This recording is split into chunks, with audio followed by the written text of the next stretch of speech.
இசைஞானி இளையராஜா இவங்களுக்கு ஒரு டாட்டர் இருக்காங்களா?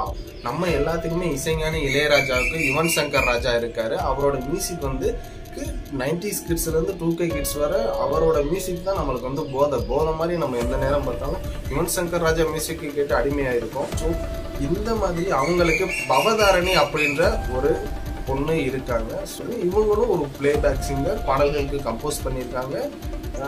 2000ல பாரதி அப்படின்ற ஒரு படத்துக்காக இவங்க வந்து நேஷனல் அவார்டே வின் பண்ணியிருக்காங்க. ஸோ இந்த மாதிரி நிறைய பாடல்களை பாடினவங்க யாருன்னு பார்த்துக்கிட்டீங்கன்னா இந்த பவதாரணி. இப்போ இவங்களுக்கு என்னாச்சு அப்படின்னு பார்த்துக்கிட்டீங்கன்னா, கொஞ்ச நாளைக்கு முன்னாடி இவங்க ஒரு மெடிக்கல் செக்அப் பண்ணியிருக்காங்க.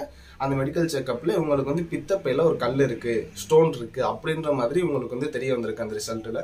ஸோ ஓகே பார்த்துக்கலாம் அப்படின்ற மாதிரி இருக்கும்போது இன்னொரு டெஸ்ட் எடுத்திருக்காங்க. அந்த டெஸ்ட்ல என்ன ஆகுதுன்னு பார்த்தீங்கன்னா, இல்லை இவங்களுக்கு கல்லீரல்ல புற்றுநோய் இருக்கு. இந்த புற்றுநோய் 4வது ஸ்டேஜ்ல இருக்கு.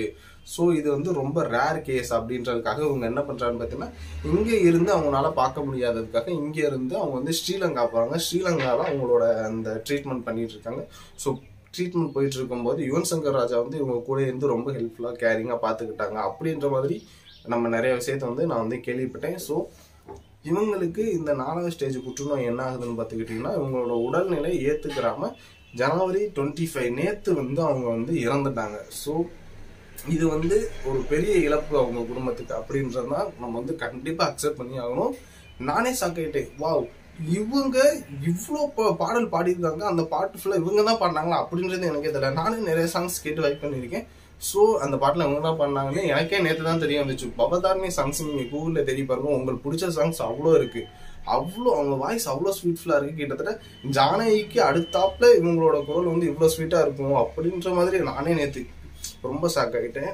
ஸோ இது ஒரு பெரிய இழப்பு தான். ஏன்னா பெரிய வந்து ஒரு அதிர்ச்சியாக தான் இருக்கும். முக்கியமாக திரைத்துறையில் வந்து நிறைய பேர் இவங்களுக்கு வந்து இரங்கல் தெரிஞ்சுட்டு வராங்க. ஸோ இவரோட இந்த மரணத்தில் யுவன் சங்கர் ராஜா கூடவே ரொம்ப நாளாக அதாவது ரொம்ப கேரிங்காக பார்த்துக்கிட்டாங்க அப்படின்ற ஒரு நியூஸும் நம்மளுக்கு வந்து வெளியே வந்திருக்கு. ஸோ இசைஞானி இளையராஜாவுக்கும் மட்டும் இல்லாமல் இது நம்ம ஒட்டுமொத்த தமிழ் மக்கள் எல்லாத்துக்குமே ஒரு பெரிய இழப்பு தான் அப்படின்ற மாதிரி நம்ம சொல்லணும். பெரிய இழப்பு தான் அப்படின்ற இருந்தாலுமே எல்லாருமே ஒரு விஷயத்த கடந்துதான் போகணும். ஏன்னா இப்போ கொஞ்ச நாளைக்கு முன்னாடி கேப்டன் விஜயகாந்த் அவர் நம்ம விட்டு போனாரு. அந்த ஒரு அதிர்ச்சியில இருந்தே நம்ம இன்னும் வெளியே வராத அதுக்குள்ளேயே இந்த மாதிரி இன்னொரு ஒரு சம்பவம் வேற நடந்துருச்சு. ஸோ இது மிகப்பெரிய ஒரு இழப்பு தான் அப்படின்றனாலும் நம்ம எல்லாத்துக்குமே அந்த மரணத்தை ஒரு நாள் நம்ம வந்து ஃபேஸ் பண்ணி தான் ஆகணும்.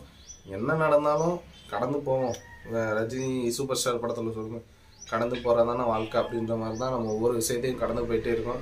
இப்போதான் கொஞ்ச நாளைக்கு முன்னாடி கேப்டன் நம்ம விட்டு போனாரு, அதுவே ஒரு பெரிய அதிர்ச்சி. அதுல இருந்தே இன்னும் வெளியே வரல. அதுக்குள்ள இந்த மாதிரி இன்னொரு சம்பவம் வேற நடந்துருச்சு. ஓகே, பாய்.